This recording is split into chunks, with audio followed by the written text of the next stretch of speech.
Hello and welcome, Fighting Saints fans, to Fighting Saints Weekly. I'm Jordan Coons with you as we look back to the weekend in Youngstown and look ahead to Tri-City. Well, it wasn't the weekend that the Fighting Saints were looking for, headed into Youngstown and trying to break what has been the Covelli Center curse.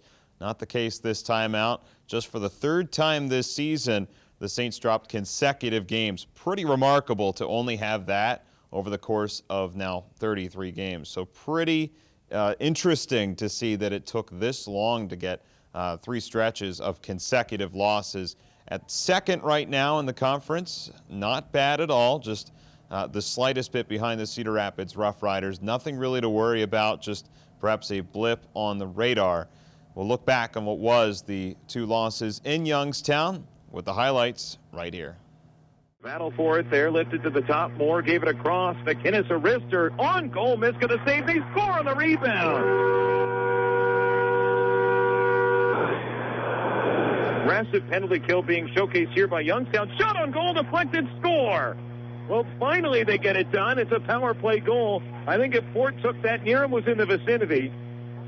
Tough to tell if it was redirected en route, but if it is, it's Ford's goal, and it looks like it will be. Youngstown finally recoils and has it as Casey Johnson exits the box, heads off on a change. Drop pass here for Youngstown. Wrister block, came back in front. Oh, Hunter Miska. Hello. Great chance there for Kevin Conley, and Miska with a full-out splits with a glove stop makes the save. And Shane Cavanaugh on the drop, couldn't get it through, stolen. 2-on-1, here the other way comes Winkler. Hall heads to the net. Winkler the shot, he scores! And then down towards the corner to Morrison, back to Pearson, he scores! What a shot! A power play goal! Moore on the backhand, up ahead, through Holway and back down, racing to this Malone with the empty net yawning, backhands and scores. And that's it.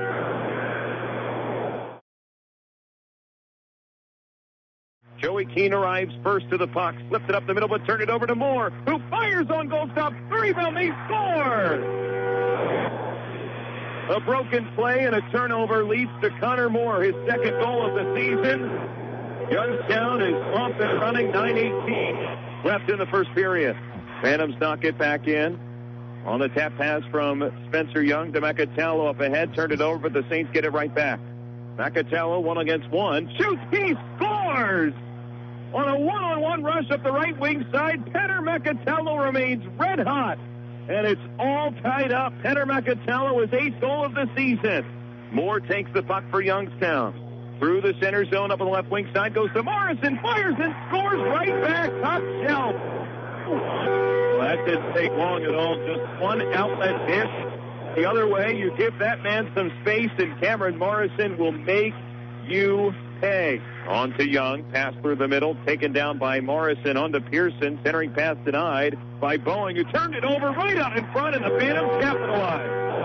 Alex Esposito washed it out, trying to center, and couldn't get it to Petter Macatello, who was alone in front.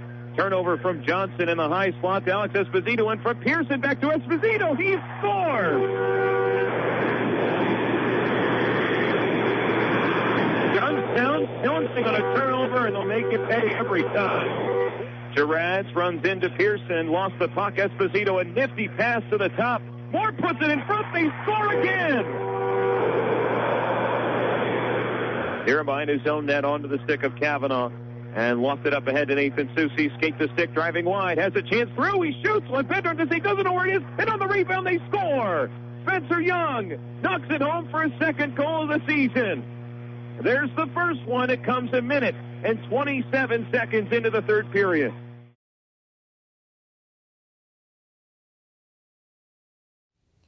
Back at it with defenseman Spenser Young here on Fighting Saints Weekly. Only the third time this season with consecutive losses back-to-back with Youngstown. What did you see that weekend that kind of, I suppose in a way, did go wrong, or one thing that could go right for the upcoming weekend here? I mean, yeah, it doesn't happen often with us. We're usually pretty good about getting a few points out of the weekend, but I think something that went right that can help us next weekend was we had a strong third in the second game, so we're using that momentum into next weekend in Tri-City.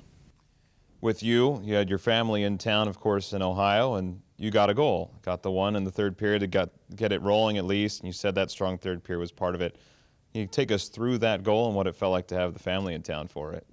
I mean, I saw Seuss coming off the wall, and he made a hard move up the ice, and I kind of followed up the play, and he put it in a good spot on the goalie for a rebound, and I just buried it. So it was good to get something going, but unfortunately we couldn't get the win. And yeah, my goals in the past had all kind of been away, and fortunately my family could come out. It's the closest game to New Hampshire, so they made the trip, and it was good to give them some kind of finish or something like that. The upcoming weekend in Tri-City, go from farthest east to farthest west. This will be basically the longest road trip for the rest of the season here.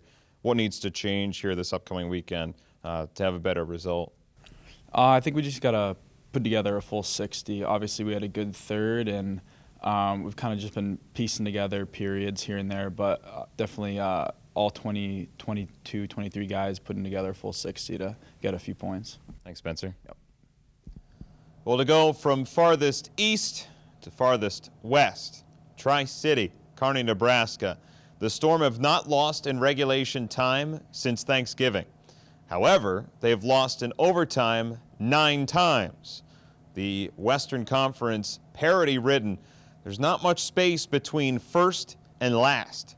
Only 9 points. Incredible stuff to see that the Fargo Force are still in the hunt, even though they were rather far behind to start things off. And Lincoln, who was really far ahead, has just fallen off the face of the planet, and Tri-City has taken the lead, and they have games in hand to work with, even more incredibly so. So the Storm have plenty to offer the Fighting Saints. They've been a good home team this season. The one thing to look out for, though, is that Tri-City's power play at home has only capitalized 3 times.